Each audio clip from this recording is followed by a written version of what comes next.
Assalamualaikum, Dik. Salam. Lapar, Dik. Abang nak makan ayam? Mesti. Favourite abang tu. Okey, saya buat satu untuk abang. Oh, fresh lah. Ya bang, panas-panas. Ni mi kari kuah dia bang. Kuah dia pekat-pekat bang. Oh, Tengok. pekat-pekat. Mana Kita tengok? masak panas-panas abang. Oi, syahdu. Panas ni. Ya. Ada tahu kering, ada fish cake, ada kentang dan dengan juga ayam. Oh. Tak bang?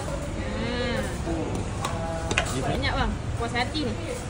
RM7 je bang. RM7 je? Apa Murah boleh eh. add on lagi mi. Kalau add on tu kena charge apa? Tak payah bang. Okey ni kita dah siap telur tau bang. Oh, baik. Oh, dah fresh eh? Ada orang dia suka toge fresh. Abang nak request toge lebih sikit ni. Boleh bang. Tak kena charge dia Tak payah. Kita letak telur, limau, Alright. cili, Okey. bawang goreng. Bawang goreng eh? Ya. Oh. Lepas tu, Dik, abang nak request lah. Tambah sambal boleh? Boleh? Abang nak pedas eh? Kalau tambah sambal kena bayar? Tak payah bang, free je. Oh, sambal dia. Padu nampak. Ikan biasa ni. RM7 je kan? RM7 je bang. Macam ni. Meniaga kat mana? Kita menjaga dekat Mama Dana Kitchen Air Mulia Melaka. Buka daripada pukul 7 pagi sampai 3 petang. Hari Senin cuti. Senin cuti eh? Ya, betul. Dah siap eh? Ya. Okey, abang kenyang-kenyang dulu eh. Okey, Terima bang. kasih. Sama.